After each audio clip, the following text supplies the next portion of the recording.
My hands, usually a testament to a life well lived, felt like brittle twigs this morning, betraying the very essence of my 70 years. Each button on my blouse became an insurmountable obstacle, and the familiar teacup, a constant companion, threatened to shatter as my grip faltered. Arthritis, a relentless thief, had stolen my dexterity. Yet it was a different kind of pain, sharper and far more insidious, that truly threatened to shatter me. Just last week, my son Ethan, my only son, the very anchor of my twilight years, vanished without a trace, and with him every cent of my meticulously saved nest egg stolen from beneath my very nose. He left a note, a callous confession of a much-needed break taken with my hard-earned future. The betrayal was a physical blow, leaving me gasping for air in a world suddenly devoid of trust. How could I, Eleanor, a woman who had given everything, possibly recover from such a devastating act? Little did I know this crushing blow was merely the prelude to an unforeseen inheritance, not of money, but of a happiness I never dared to dream of. The morning had begun, as many mornings now did, with a painful negotiation between my will and my worn-out body. I'd always prided myself on my independence, on the quiet dignity of a life lived purposefully. Raising Ethan alone after his father passed when he was just 5 had forged in me a resilience I thought unbreakable. I'd worked tirelessly, pinching pennies, forgoing small luxuries, all to ensure Ethan had a better start than I did and to build a secure foundation for my own later years. My small house, nestled in a quiet cul-de-sac in Willow Creek, was my sanctuary, a testament to decades of hard work and prudent saving. It wasn't grand, but it was mine, filled with memories and the comforting hum of a life well ordered. But the arthritis, which had first whispered its presence after my 65th birthday, had begun to shout in recent months.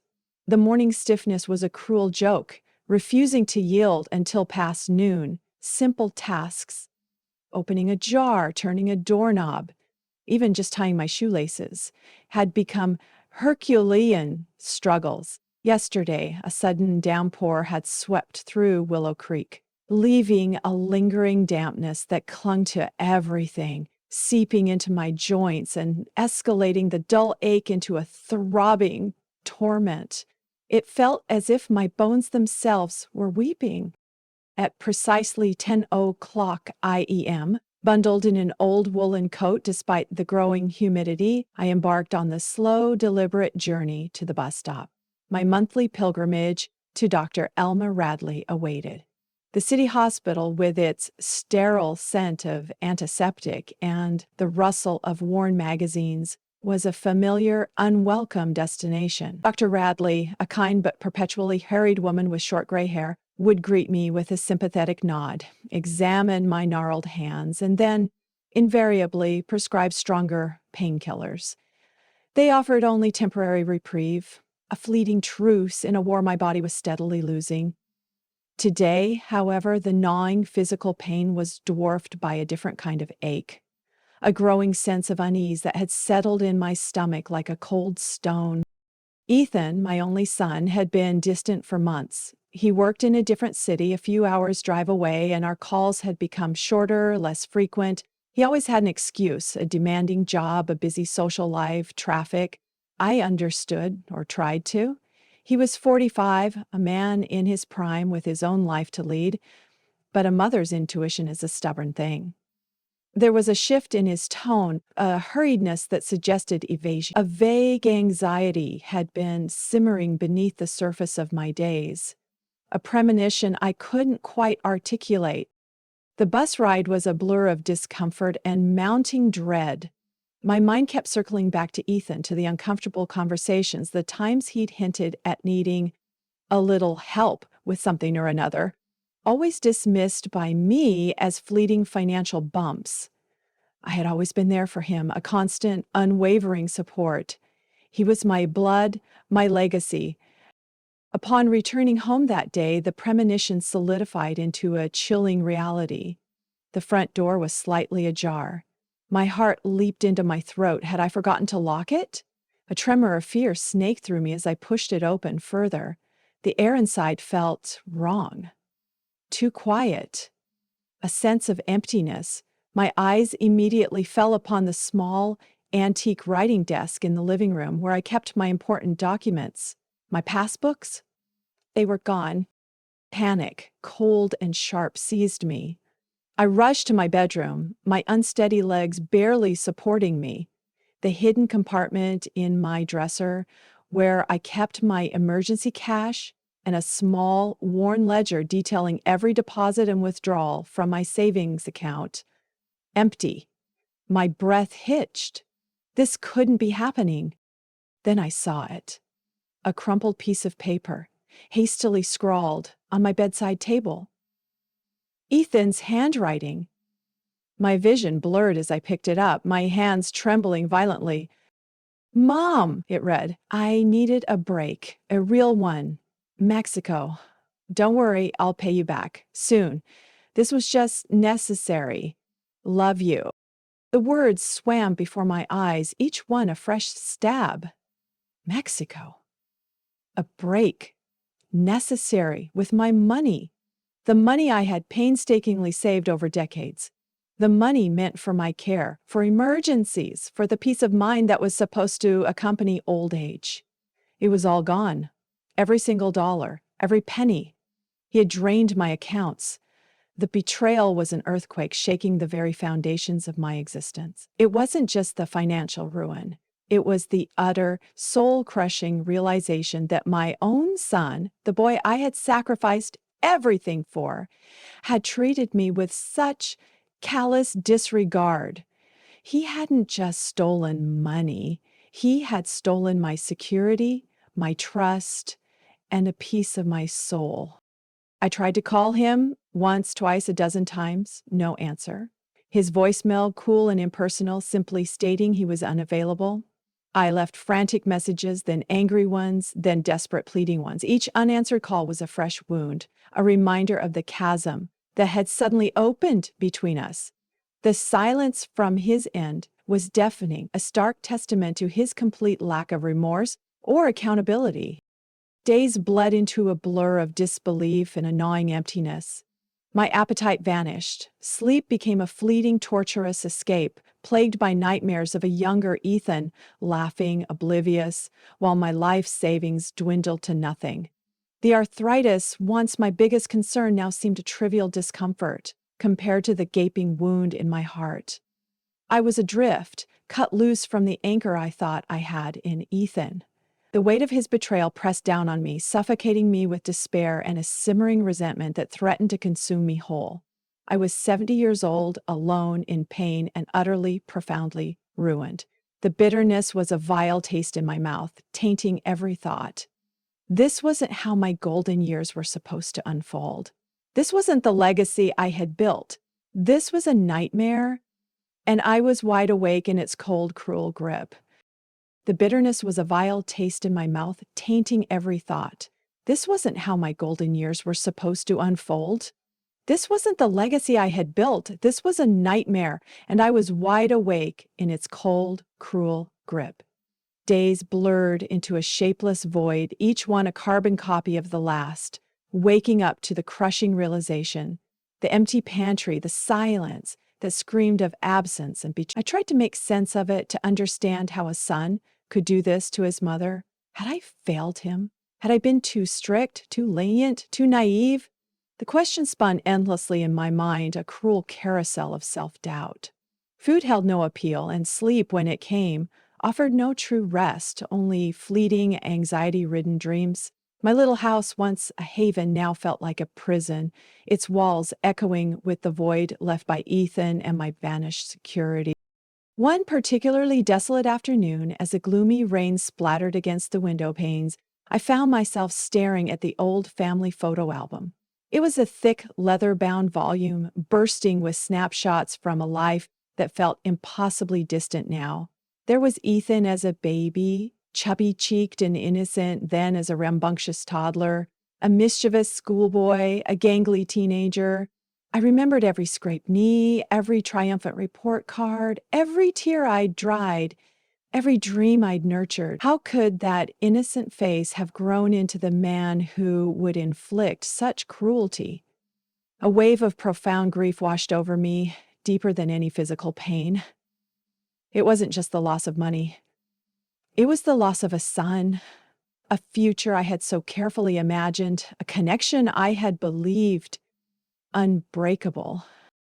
But beneath the crushing weight of despair, a flicker of something else began to stir. A tiny, stubborn ember of defiance. I looked at my reflection in the window, at the weary lines etched around my eyes, the slight tremble in my chin. Was this to be my end? To wither away, consumed by bitterness and financial ruin? A victim of my own son's heartless act? The thought was intolerable. I had faced adversity before. I had built this life from the ground up, alone, after losing Ethan's father too soon. I had endured, persevered. Was I truly going to let this be the final chapter, written by Ethan's hand? No. A quiet, resolute no formed on my lips, gaining strength with each repetition. I wouldn't. I couldn't. My life, my dignity, my remaining years, they were still mine to claim. The money was gone, yes, but what about my spirit? Was that to be stolen too? A fierce, protective instinct born of decades of struggle and self-reliance surged through me. I was Eleanor, and I was not broken. With a renewed sense of purpose, a strange, exhilarating mix of anger and liberation, I picked up the phone. It was an old rotary phone, a relic, but it worked. I dialed the number of Miss Albright's, my attorney. Her firm, Albright and Associates, was well regarded in Willow Creek, known for its discreet and efficient service. Miss Albright herself was a sharp, no-nonsense woman in her late 40s with a kind smile and an uncanny ability to cut through legal jargon. Mrs. Albright's office, her assistant's crisp voice answered. "This is Eleanor Vance," I said, my voice steadier than I expected. "I need to schedule an urgent appointment to revise my will." "Oh, of course, Mrs. Vance. Is everything all right?" the assistant asked, a hint of concern in her tone. "It will be," I replied, a new, unfamiliar resolve hardening my voice. "Just some significant changes." The meeting with Ms. Albright a few days later was surprisingly cathartic. I sat across from her polished mahogany desk, the afternoon sun streaming through her office window, illuminating dust motes dancing in the air. I laid out the stark facts of Ethan's betrayal, the emptiness of my bank accounts, the note. Miss Albright listened patiently, her expression a mix of professional gravitas and genuine sympathy. She didn't offer platitudes, she offered solutions. "Oh, Mrs. Vance," she said gently, when I had finished my somber account, "you want to disinherit your son entirely." "Completely," I affirmed, the word firm and unwavering. "Every cent I have left, every belonging. I want it to go where it will do some good, not where it will be squandered by someone who has no regard for its value or for me." We spent the next 2 hours meticulously going through my assets, what little remained. My house, though modest, still held significant value, some heirloom jewelry, a small life insurance policy I'd forgotten about. It wasn't much, but it was something. And it was mine to decide. "Do you have specific organizations in mind?" Miss Albright asked, her pen hovering over a legal pad. I thought for a moment. What had always brought me a quiet joy? Animals. Their unconditional love, their vulnerability, and the elderly, those who, like me, might find themselves in vulnerable positions. "A local animal shelter," I declared, "one that genuinely cares for abandoned animals, and a foundation that supports elderly care, perhaps one that helps seniors maintain their independence." Miss Albright nodded, jotting down notes. "Excellent choices, Mrs. Vance. We can set up specific provisions to ensure the funds are used precisely as you intend. This will be an ironclad document." As she explained the legalities, the clauses, the necessary signatures, a profound sense of liberation washed over me. It was like shedding a heavy cloak of grief and despair. The weight that had been pressing down on my chest for days began to lift. This wasn't about revenge. It was about reclaiming control, about transforming a devastating act of betrayal into a meaningful legacy. It was about proving, to myself if no one else, that even in ruin, I could still create something positive. The satisfaction was immense, a quiet triumph in the face of immense loss. I walked out of Miss Albright's office feeling lighter, more empowered than I had in years. The world, though still uncertain, no longer felt utterly bleak. I had made a choice, and that choice felt like a defiant act of self-preservation. The days following the revision of my will still held their quiet challenges. The financial reality was stark, forcing me to be even more frugal, to consider things I never had before. But the crushing despair had receded, replaced by a fragile but persistent sense of purpose. I was an old woman, yes, and my body was failing, but my spirit, I realized, was not. And just when I felt a calm settling over my ravaged emotional landscape, life with its unpredictable currents offered a small, unexpected invitation. It happened at the Willow Creek Community Center. I had reluctantly gone there to inquire about a senior meal program, a concession to my new, precarious financial situation. The air hummed with the gentle murmur of conversation, the clinking of teacups, and the faint, tinny sound of old jazz music.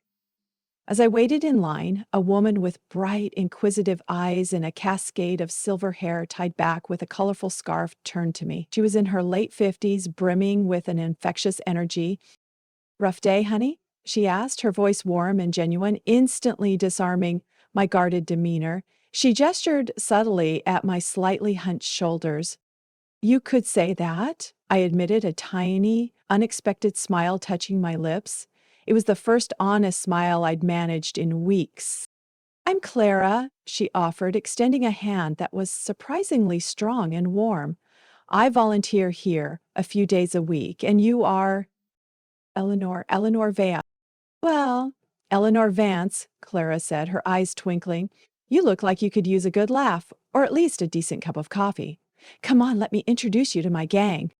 And with that simple invitation, a small, unassuming hand extended in friendship, the true turning point of my story began.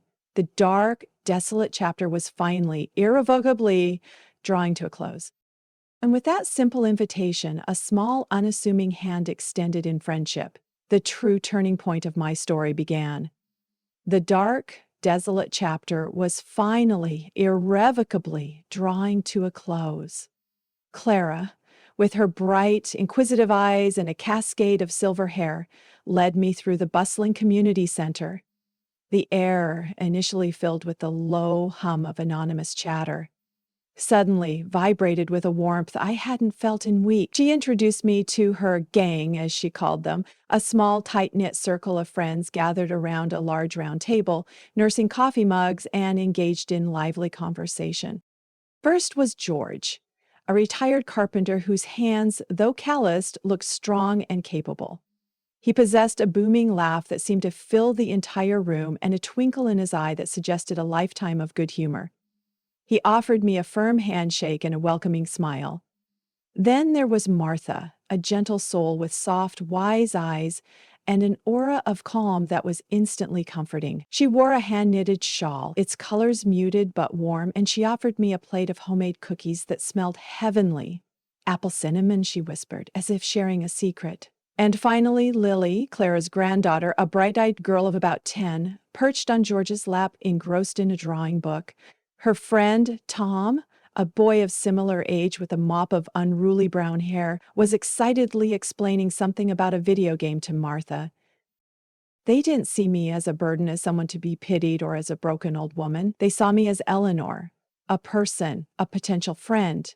They asked about my day, listened attentively when I spoke, and effortlessly included me in their conversation about local news, gardening tips, and the upcoming community bake sale.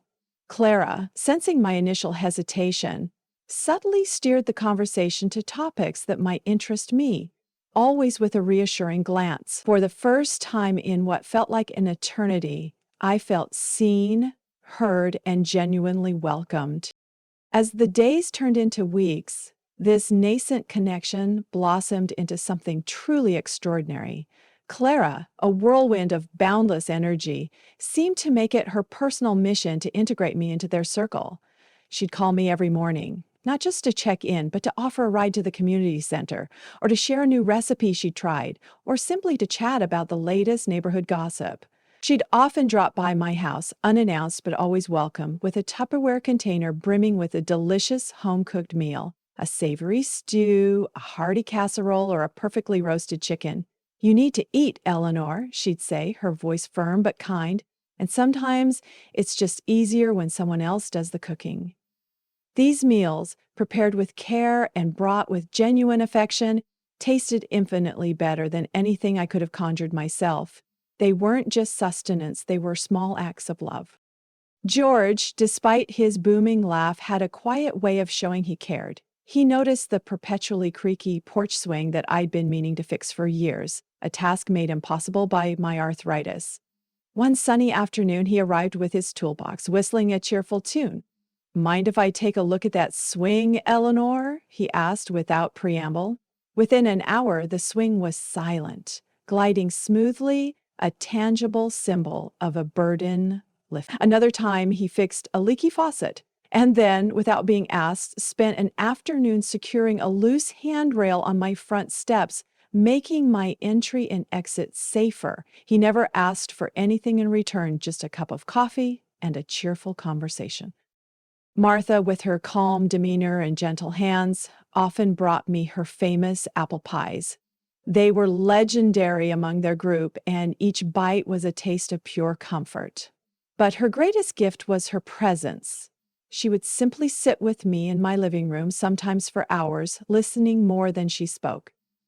I would share stories from my past, tales of raising Ethan, memories of my late husband, worries about my health. She would listen, her eyes warm and understanding, offering quiet affirmations, a comforting hand on my arm, or simply a companionable silence. In those moments, I felt truly heard, truly understood, without judgment or pity. Her presence was a balm to my aching soul. And then there were Lily and Tom, these two bright, energetic children, utterly unfazed by my age or my physical limitations, brought a unique brand of joy into my life. Lily, with her insatiable curiosity, would often read to me from the classics, her young voice bringing new life to familiar stories. She'd perch on the arm of my armchair, pointing out illustrations, asking thoughtful questions. Tom, more boisterous, would recount his latest school adventures or his exploits in video games, making me laugh with his vivid descriptions. They saw me as Grandma Eleanor, a term that at first made my heart ache for what Ethan had taken, but soon became a cherished endearment. They didn't see me as a grandmother by blood, but by choice, by affection. They would bring me their drawings, tell me about their day, and simply want to spend time with me, a stark contrast to the distant silence from my own son. They reminded me of the simple joys of youth, of unconditional affection, and of the profound gift of being truly cared for. This small, unlikely community of friends began to fill the gaping void that Ethan's betrayal had left. They didn't replace him, for the pain of his absence remained a dull ache, but they layered over it with kindness, laughter, and genuine companionship. My days, once bleak and solitary, were now punctuated by calls, visits, shared meals, and outings to the local park or market. We'd discuss books, current events, share gardening tips, and reminisce about different eras. They treated me with respect, valuing my wisdom and my life experiences, never making me feel like a burden. My 71st birthday arrived not with dread, but with a quiet anticipation. Clara had been secretly planning something. That afternoon, as the sun bathed my backyard in a warm, golden glow, I stepped out onto my porch to find it transformed. A long, rustic table was set up under my old apple tree, draped with a cheerful, checkered tablecloth. Balloons bobbed gently in the breeze, and the air was filled with the tantalizing aroma of baking. My gang was there, Clara bustling with plates, George tending to a small grill, Martha arranging a bouquet of freshly picked wildflowers, and Lily and Tom, their faces alight with excitement. Surprise! Eleanor, they chorused, their voices blending into a harmonious wave of affection. Clara had baked a beautiful cake, adorned with simple, elegant frosting and 71 candles that flickered warmly. Lily and Tom, their faces beaming with pride, presented me with a handmade album. It was a simple scrapbook, but filled with photos they had secretly taken over the past months. Snapshots of me laughing with Clara, George fixing my swing, Martha and I sharing tea, and many pictures of the whole group together, always with smiles on our faces. Below each photo, they had written little captions in their neat, childlike handwriting. Grandma Eleanor laughing. Our first picnic. Family fun. It's our new family album, Grandma, Lily announced proudly, her eyes shining. Because you're part of our family now, Tom added, punching the air triumphantly. Tears pricked my eyes, but they were tears of pure joy, not sorrow. We sat around the table, eating, drinking, laughing, and reminiscing. George told hilarious stories from his carpentry days. Martha shared anecdotes about her childhood in a small town, and Clara recounted her adventures traveling across the country. Lily and Tom chimed in with their own youthful observations, making us all chuckle. The setting sun dipped lower, painting the sky in breathtaking shades of pink, orange, and gold, a masterpiece of nature unfolding above us. A warm breeze carrying the sweet scent of blooming flowers, and the faint aroma of ripe apples from my own tree drifted through the garden. I looked at these people, not related to me by blood, but who had chosen to make me their own, and my heart swelled with a profound, almost overwhelming sense of gratitude. This was a gift, a miracle, a joy I never thought possible. This was a gift, a miracle, a joy I never thought possible. We sat around the table, eating, drinking, laughing, and reminiscing. George told hilarious stories from his carpentry days. Martha shared anecdotes about her childhood in a small town, and Clara recounted her adventures traveling across the country. Lily and Tom chimed in with their own youthful observations, making us all chuckle. The setting sun dipped lower, painting the sky in breathtaking shades of pink, orange, and gold, a masterpiece of nature unfolding above us. A warm breeze carrying the sweet scent of blooming flowers and the faint aroma of ripe apples from my own tree drifted through the garden. I looked at these people, not related to me by blood, but who had chosen to make me their own, and my heart swelled with a profound, almost overwhelming sense of gratitude. The evening deepened, the twilight softening the edges of the garden. Fairy lights, strung by Clara and Lily earlier that day, began to glow, casting a magical, warm luminescence over our gathering. The laughter continued, a balm to my soul, echoing through the quiet evening air. I was so utterly content, so wrapped in the warmth of this newfound community, that I almost missed it. It was a flicker of movement by the hedge at the far edge of the property where my small backyard abutted the dense, shadowy tree line. My eyes, though not as sharp as they once were, caught the subtle shifting of the leaves. At first I dismissed it as a deer, perhaps, or a curious squirrel, but then a more distinct shape emerged, a silhouette, tall and unmistakably human, half hidden in the deepening shadows. My breath hitched. A cold knot formed in my stomach, swiftly displacing the warmth of the evening. It was a figure I knew, a stance that was burned into my memory. My son, Ethan. He was standing there, barely visible amidst the encroaching darkness, observing our celebration. His presence was an anomaly, a jarring dissonance in the perfect harmony of the moment. He hadn't called, hadn't contacted me in weeks, since that devastating note, since he'd vanished with my life savings. And yet here he was, a silent, uninvited spectator at my birthday party. A wave of conflicting emotions crashed over me. Shock, primarily. What was he doing here? Had he come to apologize? To explain? Or simply to gloat? To see the misery he had wrought? Then a flash of the familiar pain, the betrayal, the abandonment, sharper now because his presence was a direct reminder of the source of that agony. But beneath that, surprisingly, was a flicker of something else. Curiosity. What was in his eyes? What was he thinking as he watched me surrounded by people who were not his family, but who cherished me so deeply? Our gazes met. It was a fleeting, almost imperceptible moment across the expanse of the garden, amidst the soft glow of the fairy lights and the lingering murmur of conversation. But in that brief exchange, something profound passed between us.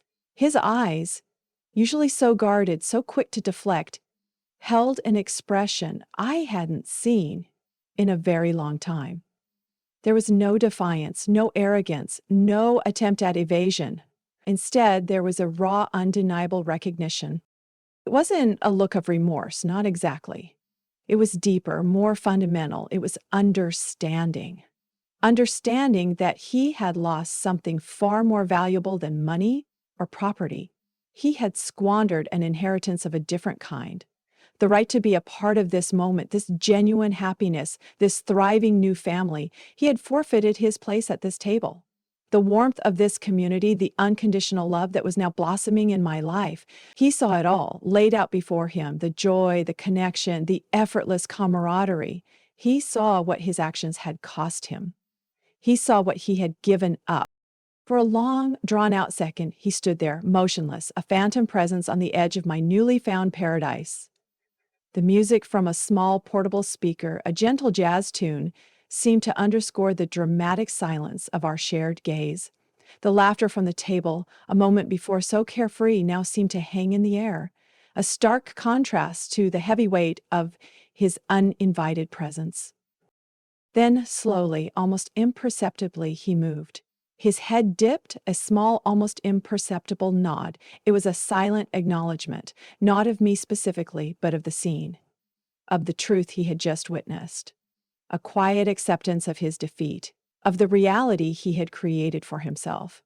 There was no attempt to approach, no words spoken, no gesture of reconciliation. He simply turned, his silhouette blurring with the shadows of the trees, and disappeared back into the twilight, as silently as he had appeared. He was gone, just like that. The silence he left behind, however, was not the heavy, suffocating silence of abandonment I had experienced weeks ago. This was different. This was the silence of a chapter closing, of an acknowledgement without words. The knot in my stomach loosened, replaced by a strange sense of calm. His brief, spectral appearance hadn't shattered my joy. If anything, it had underscored it. He saw what he had lost.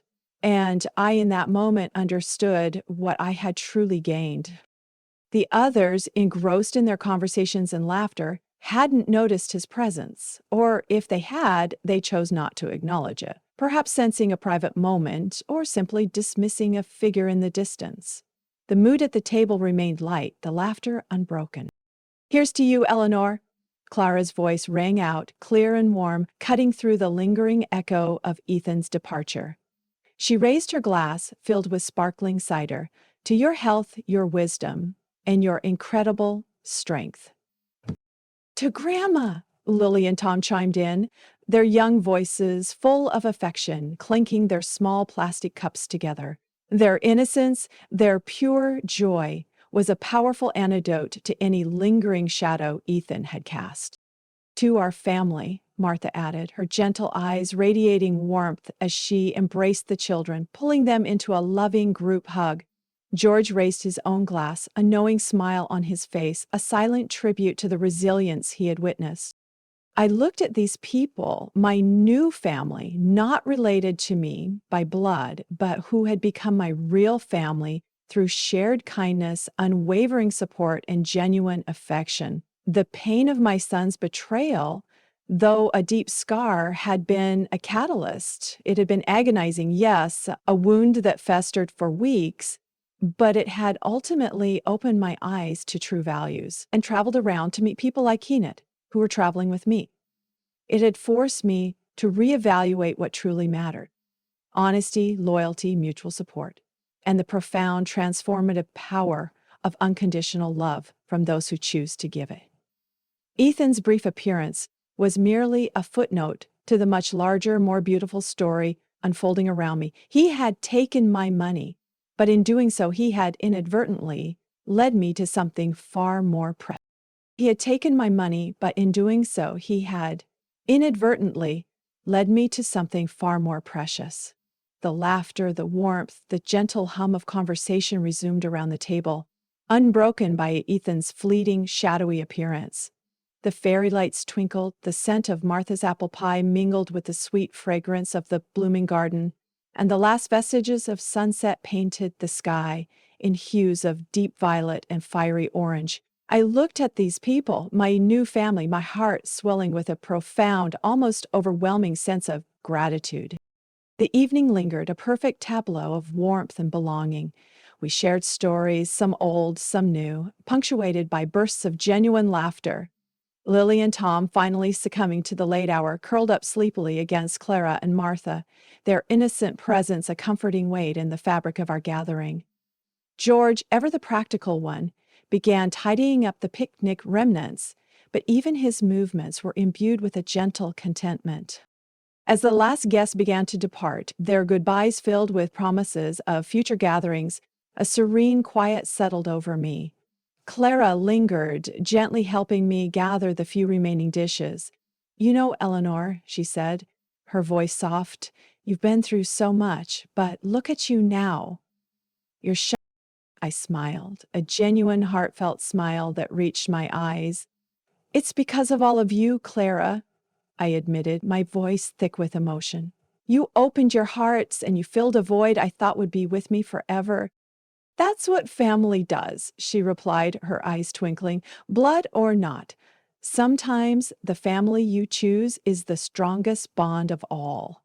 She gave my hand a gentle squeeze, a silent affirmation of our connection, before heading out with Lily and Tom, their sleepy goodnights echoing in the quiet night. Left alone in the soft glow of the remaining fairy lights, a profound sense of peace washed over me. The pain of Ethan's betrayal, though a deep scar, no longer held the power to define me. It had been agonizing, a wound that had festered for weeks, leaving me in despair. But it had also been a catalyst, a harsh lesson that had, inadvertently, opened my eyes to true values. It had forced me to reevaluate what truly mattered in life. Before, I had clung to the idea of security through money, of comfort through the presumed loyalty of my only son. I had believed that my happiness in old age would be tied to those tangible things. But Ethan's cruel act had stripped them away, leaving me exposed and vulnerable. And in that raw vulnerability, I had discovered something far more resilient, far more fulfilling.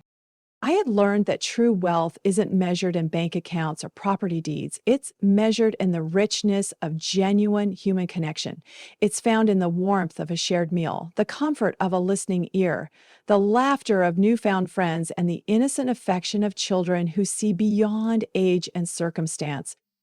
I had discovered the profound strength in honesty, both in telling my story and in facing the painful truths of my situation. I had witnessed loyalty in the actions of Clara, George, Martha, Lily, and Tom, who offered their time, their care, and their unwavering support without expectation of anything in return. And I had experienced the true meaning of mutual support, a network of compassion that lifted me when I thought I had nowhere left to fall. Sitting there under the gentle glow of the fairy lights, the cool night air, a soft caress on my skin, I felt a sense of complete and utter tranquility. My hands, though still gnarled by arthritis, felt capable of holding so much more than teacups or buttons now. They felt capable of giving, of receiving, of embracing. My house, once a silent prison, now felt like a home filled with the echoes of shared joy and the promise of future happiness. The path to this moment had been fraught with trials, paved with tears and disappointment, but every step, every hardship had led me here, to this garden, to this profound realization, to this quiet, undeniable truth. I was an old woman, yes, and my body might have its limitations, but my heart, my spirit had never felt so full, so vibrant, so utterly alive.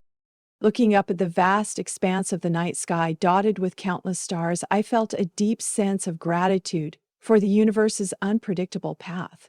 The unforeseen inheritance wasn't a sum of money, but a wealth of love, a richness of spirit, and the profound, undeniable truth that happiness, true happiness, blooms in the most unexpected places, cultivated by the most unlikely hands.